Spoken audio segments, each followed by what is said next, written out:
నమస్తే, welcome to one TV news. ముందుగా బులెటిన్లో హెడ్లైన్ చూద్దాం.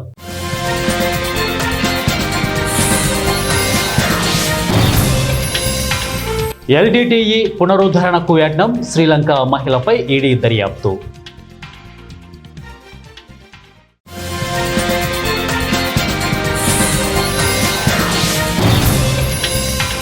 కొత్త జీఎస్టీ స్లాబ్స్, తెలుగులో జీవోలు విడుదల చేసిన సీఎం.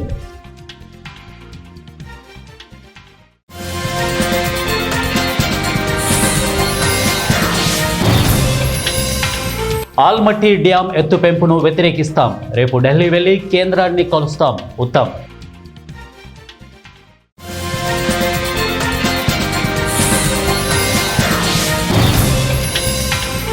ఆర్డీటీ సేవలు కొనసాగుతాయి, ఆర్డీటీ నిర్వాహకుడికి లోకేష్ హామీ. బులెటిన్లో డీటెయిల్స్ చూద్దాం.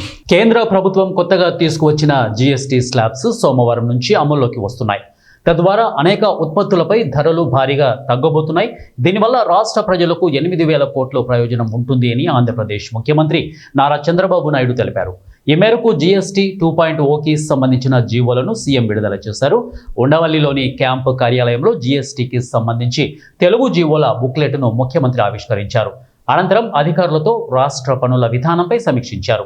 సోమవారం నుంచి అమల్లోకి రానున్న జీఎస్టీ 2.0 నెక్స్ట్ జెన్ సంస్కరణలు భారత ఆర్థిక వ్యవస్థను మరింత బలోపేతం చేస్తాయని వాణిజ్య పన్నుల శాఖ చీఫ్ కమిషనర్ ఏ బాబు చెప్పారు. కొత్త జీఎస్టీ సంస్కరణల వల్ల రాష్ట్ర ప్రజలకు అదనంగా దాదాపు 2 లక్షల కోట్ల ప్రయోజనం లభిస్తోందని అంచనా వేస్తున్నామని అధికారులు ముఖ్యమంత్రికి వివరించారు. రూరల్ డెవలప్మెంట్ ట్రస్ట్ అంటే స్వచ్ఛంద సంస్థ కాదు, లక్షలాది పేదల బతుకుల్లో వెలుగులు నింపిన ఆశాకిరణం అని విద్యాశాఖ మంత్రి లోకేష్ అన్నారు. ఆర్డీటీ వంటి మానవతా సంస్థకు తాత్కాలికంగా ఇబ్బందులు వచ్చాయని వాటిని శాశ్వతంగా పరిష్కరించి సేవలు నిరంతరాయంగా ప్రజలకు అందేలా చర్యలు తీసుకుంటామని తెలిపారు. ఆర్డీటీ నిర్వాహకుడు మాంచో ఫెరర్ ఆదివారం ఉండవల్లిలోని క్యాంపు కార్యాలయంలో మంత్రి లోకేష్తో భేటీ అయ్యారు. ఈ సందర్భంగా సేవలకు కలిగిన అంతరాయం, తదనంతర పరిణామాలను మంత్రికి వివరించారు. లోకేష్ స్పందిస్తూ సమస్య శాశ్వత పరిష్కారానికి మార్గాలు అన్వేషిస్తున్నామని, ఇదివరకే కేంద్రంతో మాట్లాడామని, సేవలు కొనసాగించేందుకు అవసరమైన చర్యలు తీసుకుంటామని వారు అన్నారు. తెలుగు ప్రజల పట్ల, తెలుగు భాష పట్ల ఎనలేని ప్రేమ చూపించే ఫెరర్ అంటే తనకు ఎంతో అభిమానమని లోకేష్ తెలిపారు. ఆల్మట్టి డ్యాం ఎత్తు పెంపును ప్రభుత్వం తీవ్రంగా వ్యతిరేకిస్తోందని భారీ నీటిపారుదల శాఖ మంత్రి ఉత్తమ్ కుమార్ రెడ్డి అన్నారు. సూర్యాపేట జిల్లా పాలకవీడు మండలం గుండబోయిన గూడెం శివారులో జరుగుతున్న జవహర్ జాన్ పహాడ్ లిఫ్ట్ పనులను ఆదివారం ఆయన అధికారులతో కలిసి పరిశీలించారు. అనంతరం మంత్రి మీడియాతో మాట్లాడుతూ ఆల్మట్టి డ్యాం పెంపుపై సుప్రీంకోర్టులో కేసు నడుస్తోందని, దీనిపై కృష్ణా ట్రిబ్యునల్ పోరాటం చేస్తున్నట్టు తెలిపారు. తాను సోమవారం ఢిల్లీ వెళ్లి ఆల్మట్టి డ్యాం ఎత్తు పెంపు అంశాన్ని కేంద్రం దృష్టికి తీసుకెళ్తామని చెప్పారు. కృష్ణా గోదావరి జలాల కోసం తెలంగాణకు రావాల్సిన న్యాయమైన వాటా కోసం కాంగ్రెస్ ప్రభుత్వం తీవ్రంగా ప్రయత్నిస్తోందని తెలిపారు. తమ్మిడిహట్టి వద్ద ప్రాణహిత చేవెళ్ల ప్రాజెక్టు నిర్మించేందుకు సంసిద్ధంగా ఉన్నామని, దీనిపై త్వరలో కార్యాచరణ చేపడతామని పేర్కొన్నారు. ఎన్డీఎస్ఏ నివేదిక ప్రకారం కాళేశ్వరం ప్రాజెక్టు బరాజ్ పునరుద్ధరణ పనులు చేసేందుకు ముందుకు వెళ్తామని చెప్పారు. గుండెబోయిన గూడెం గ్రామ శివారులో 302 కోట్లతో నిర్మిస్తున్న జాన్ పహాడ్ లిఫ్ట్ పనులను డిసెంబర్ నాటికి పూర్తి చేయాలని కాంట్రాక్టర్ను ఆదేశించారు.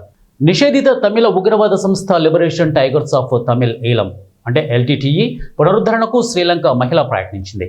నకిలీ పాస్పోర్ట్ కేసులో అరెస్ట్ అయి జైల్లో ఉన్న ఆమెపై ఎన్ఫోర్స్మెంట్ డైరెక్టరేట్ కూడా దర్యాప్తు చేపట్టింది. మనీ లాండరింగ్ ఆరోపణలపై ఆమెను ప్రశ్నించనుంది. శ్రీలంక జాతీయురాలైన లెచ్చుమనన్ మేరీ ఫ్రాన్సిస్కా 2019 డిసెంబర్లో టూరిస్టు వీసాపై భారత్కు వచ్చింది. అయితే వీసా గడువు ముగిసిన తర్వాత కూడా చెన్నైలో ఉండడంతో పాటు నకిలీ పత్రాల ద్వారా భారత్ పాస్పోర్ట్ పొందింది. ఈ నేపథ్యంలో 2021 అక్టోబర్లో చెన్నై విమానాశ్రయంలో మేరీ ఫ్రాన్సిస్కాను తమిళనాడు సిఐడి అధికారులు అరెస్టు చేశారు. భారత్లో అక్రమంగా నివసించడం, నకిలీ పాస్పోర్ట్ పొందడం వంటి నేరాలపై ఆమెపై కేసు నమోదు చేశారు.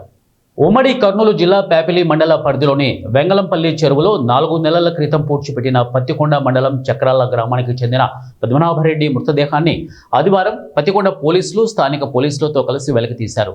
పత్తికొండ సిఐ జయన తెలిపిన వివరాల మేరకు పత్తికొండ మండలం చక్రాల గ్రామానికి చెందిన పద్మనాభరెడ్డిని గత మే నెలలో లంకాయపల్లి రాజశేఖర్ రెడ్డి, రామకృష్ణారెడ్డి, జానకి, తిలక్ వర్మ రెడ్డిలకు కిరాయి హంతకులు గంప అయ్యన్న, అలాగే రాజేష్, ఎద్దలదొడ్డి శ్రీరాములు, ప్రసాద్తో హత్య చేయించి పద్మనాభరెడ్డి మృతదేహాన్ని వెంగళంపల్లి చెరువులో పూడ్చిపెట్టడం జరిగిందని, ఈ విషయమై మిస్సింగ్ కేసు నమోదు చేసుకున్న పోలీసులు పద్మనాభరెడ్డి హత్యకు గురైనట్లు తమ దర్యాప్తులో తేల్చడం జరిగిందని అన్నారు. ఈ మేరకు ఆదివారం పత్తికొండ సీఐ జయన్న, తహసీల్దార్ హుసేన్ సాహెబ్, ఇక అసిస్టెంట్ ఫోరెన్సిక్ అధికారి హరిప్రసాద్, ప్యాపిలి ఎస్ఐ మధుసూదన్ సమక్షంలో అస్థిపంజర భాగాలను వెలికి తీయడం జరిగిందని తెలిపారు.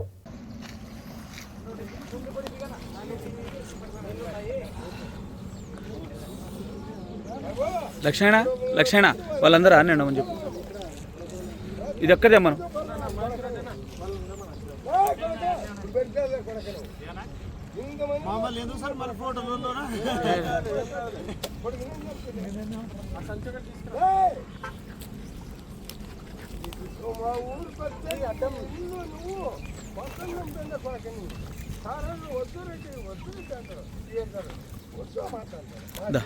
పక్కనండి మా చిన్న అది జాగ్రత్త తీసుకున్నాము.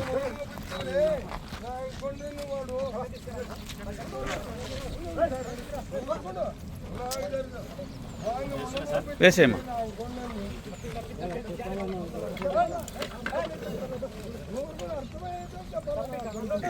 ప్రకాశం జిల్లా మార్కాపురం కాలేజీపై వైసీపీ దిగజారుడు రాజకీయాలు మానుకోవాలని మార్కాపురం శాసనసభ్యులు కందుల నారాయణ రెడ్డి అన్నారు. మార్కాపురం మండలంలోని రాయవరం గవర్నమెంట్ మెడికల్ కాలేజీని సందర్శించి ప్రజలకు అంకెలతో సహా నిజనిజాలు తెలియజేశారు. ఈ సందర్భంగా మాట్లాడుతూ గత పాలకుల హయాంలో కొత్తగా 17 మెడికల్ కాలేజీలకు శాంక్షన్ ఇచ్చారని, ఈ కాలేజీల నిర్మాణానికి 8,450 కోట్లు అవసరం అవుతాయని అప్పుడు అంచనా వేశారని, దానిలో కేంద్ర ప్రభుత్వ వాటా 60%, రాష్ట్ర ప్రభుత్వం వాటా 40%తో కాలేజీల నిర్మాణం గత ప్రభుత్వం పూర్తి చేయగలనని, కానీ రాష్ట్రంలో మొత్తంగా 16% పనులు మాత్రమే చేస్తారని అన్నారు. గత ప్రభుత్వ హయాంలో మార్కాపురం మెడికల్ కాలేజీలో 14 లక్షల అడుగుల నిర్మాణం చేపట్టవలసి ఉండగా కేవలం 3,60,000 చదరపు అడుగులు మాత్రమే పూర్తి చేశారని అన్నారు. కట్టిపెట్టి మేము కాలేజీ పూర్తి చేశాం. మొదటి ఇయర్ సంబంధించినటువంటి బిల్డింగ్లు పూర్తి అయ్యాయి. మీరు కాలేజీని స్టార్ట్ చేయలేదు, ప్రైవేట్ పరం చేస్తున్నారని చెప్పి మాట్లాడారు. దీంట్లో పూర్తయింది ఏంటంటే బాయ్స్ హాస్టల్ ఈ రోజుకి పూర్తయింది 20%, గర్ల్స్ హాస్టల్ మాత్రం 80% పూర్తి చేశారు. మిగిలిన బిల్డింగులన్నీ ఎక్కడున్నాయి?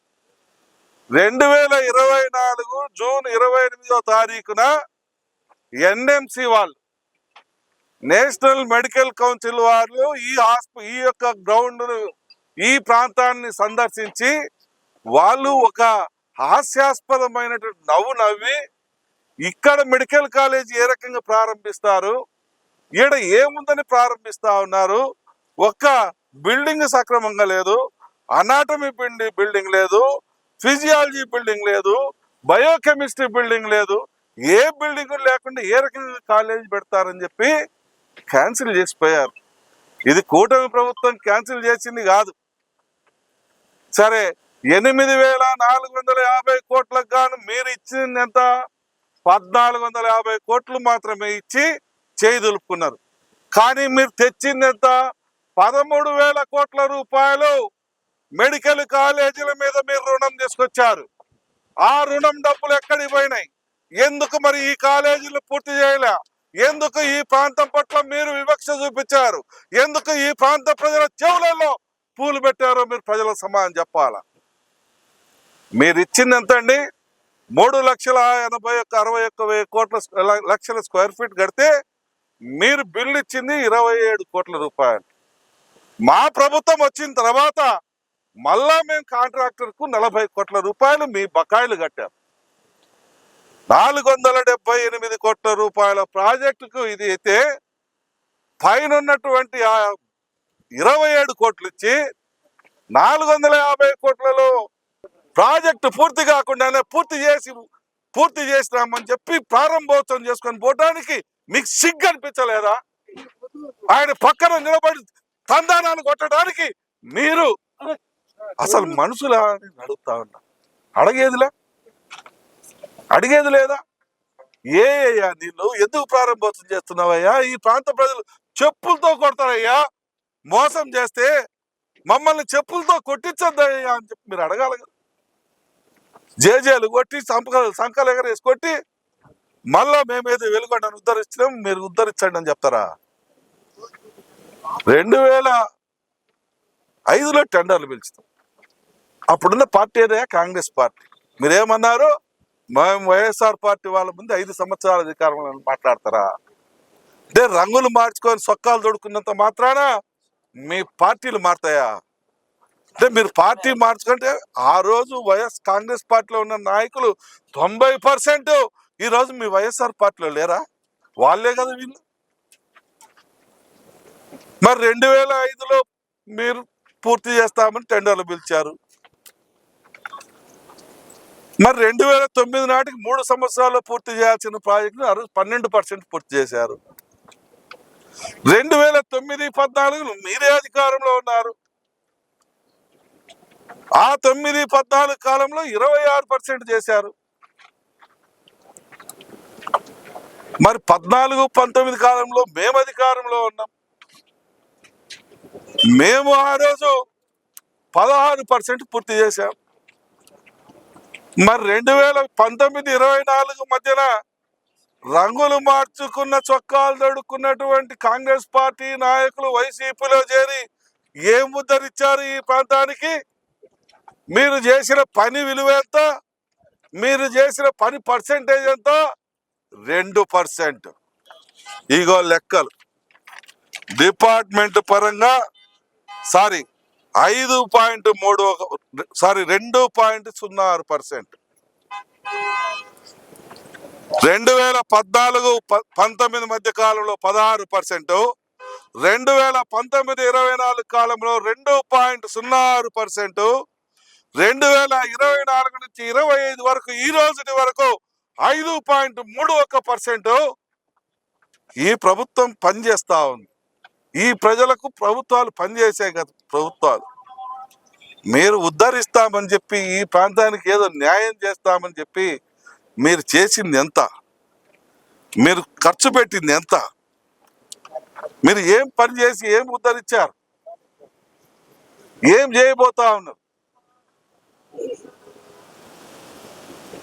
2026 పూర్తి చేస్తున్నాం. నీళ్ళు ఇస్తున్నాం. ఈ ప్రాంత ప్రజల ఆశలలో గుండెలలో వెలుగులు నింపబోతా ఉన్నాం. మా నాయకుడు మా ప్రాంతానికి జీవో నెంబర్ 64 రద్దు చేయాలని, వర్కర్స్ కు టైం స్కేల్ అమలు చేయాలని కాంటినెంజేషన్స్ వర్కర్స్ జయశంకర్ భూపాలపల్లి జిల్లా కేంద్రంలో బతుకమ్మ ఆడి నిరసన తెలిపారు. గత 10 రోజులుగా గిరిజన ఆశ్రమ పాఠశాలలో పనిచేస్తున్న హాస్టల్ వర్కర్స్ డైలీ వేజ్ కార్మికులను పర్మనెంట్ చేయాలని, పెండింగ్ వేతనాలు చెల్లించాలని సమ్మె చేస్తున్న ప్రభుత్వం పట్టించుకోకపోవడంతో ఈ నెల సెప్టెంబర్ 12 నుంచి నిరవధిక సమ్మె చేస్తున్నారు. బతుకమ్మ పండుగ కావడంతో టెంట్ దగ్గరనే బతుకమ్మ ఆడి డిమాండ్ పరిష్కరించాలని నిరసన వ్యక్తం చేశారు. కార్మికుల న్యాయమైన డిమాండ్లను వెంటనే పరిష్కరించాలని సిఐటియు జయశంకర్ భూపాలపల్లి సిఐటియు జిల్లా అధ్యక్షుడు సాయిలు కార్మికులకు మద్దతు తెలిపారు.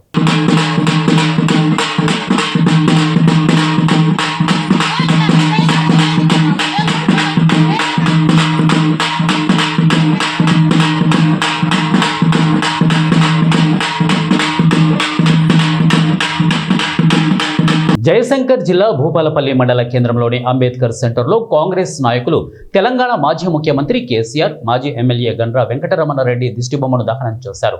భూపాలపల్లి ఎమ్మెల్యే గండ్ర సత్యనారాయణరావు మీద చేసిన అనుచిత వ్యాఖ్యలు వెనక్కి తీసుకోవాలని, ఇలాంటి అసత్య ఆరోపణలు చేస్తే కాంగ్రెస్ పార్టీ మరియు ప్రజలు తగిన గుణపాఠం చెబుతారని వారు హెచ్చరించారు.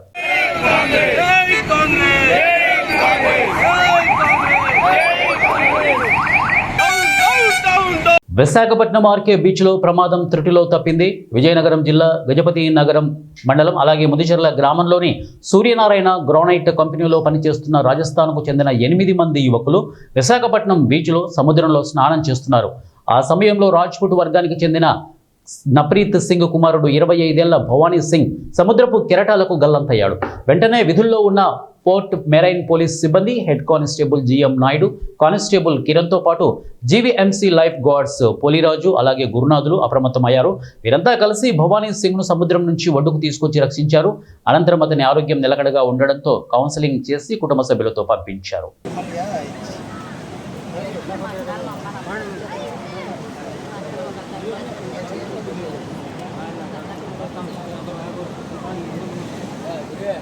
గురునాథరా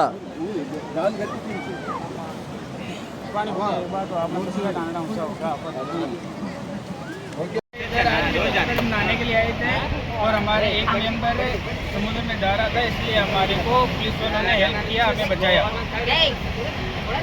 और हम राजस्थान से हैं, इधर विजयनगर में मुख्यला में काम करते हैं, कुंवारी पे। आपका नाम क्या है? मेरा नाम राहुल है। वो बचन वाले का नाम भवानी सिंह है। लाइफ गार्ड वालों ने हमारी और मरियन पुलिस वालों ने हमारी मदद की। उम्र कितना है उनका? उम्र कितना है? 25। क्या काम करता है? कुंवारी के अंदर काम करते हैं। कुंवारी का क्या गाँव किधर है? रामपुर डिस्ट्रिक्ट। तो आपको समझ में आएगा, दूसरा ऐसा मत जाना। సికింద్రాబాద్ తిరుమలగిరి ట్రాఫిక్ సిఐఎల్ మధుబాబు చిలకలగూడ డిటెక్షన్ ఇన్స్పెక్టర్గా బదిలీపై వెళ్తున్న సందర్భంగా తిరుమలగిరి పోలీస్ స్టేషన్లో ఆయనకు ఘనంగా సన్మాన కార్యక్రమం నిర్వహించారు. ఈ కార్యక్రమంలో అదనపు ఇన్స్పెక్టర్ పరదేశీ జాన్, ఎస్ఐలు శ్రీధర్ రెడ్డి, యుగంధర్, మారుతి, ఇక ASI Reddy Naik, Jaikishan, head constable డేను, Prakash, Tirumalagiri traffic police station ఇబ్బంది, అలాగే పూలమాలలు, శాలువలతో ఘనంగా సత్కరించారు. ఈ సందర్భంగా ఆయన చేసిన సేవలను గుర్తు చేసుకుంటూ తన బృందాన్ని స్నేహితులలాగా చూసుకునేవారని, ఆయన ఎక్కడికి వెళ్ళినా దేవుని ఆశీస్సులు ఉండాలని, విజయాన్ని ప్రసాదించాలని ప్రార్థిస్తూ ఆయనకు శుభాకాంక్షలు తెలియజేశారు.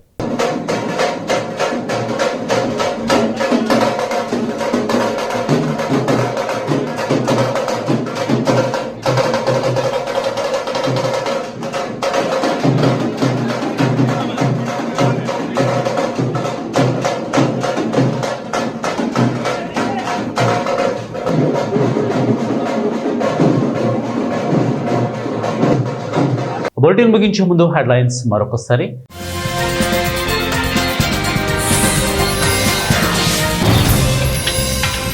ఎల్టీటీఈ పునరుద్ధరణకు యత్నం, శ్రీలంక మహిళపై ఈడీ దర్యాప్తు.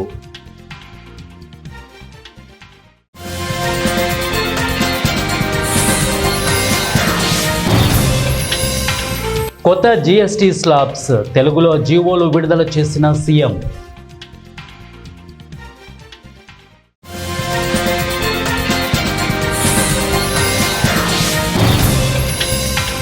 ఆల్మట్టి డ్యాం ఎత్తు పెంపును వ్యతిరేకిస్తాం, రేపు ఢిల్లీ వెళ్లి కేంద్రాన్ని కలుస్తాం, ఉత్తమ్.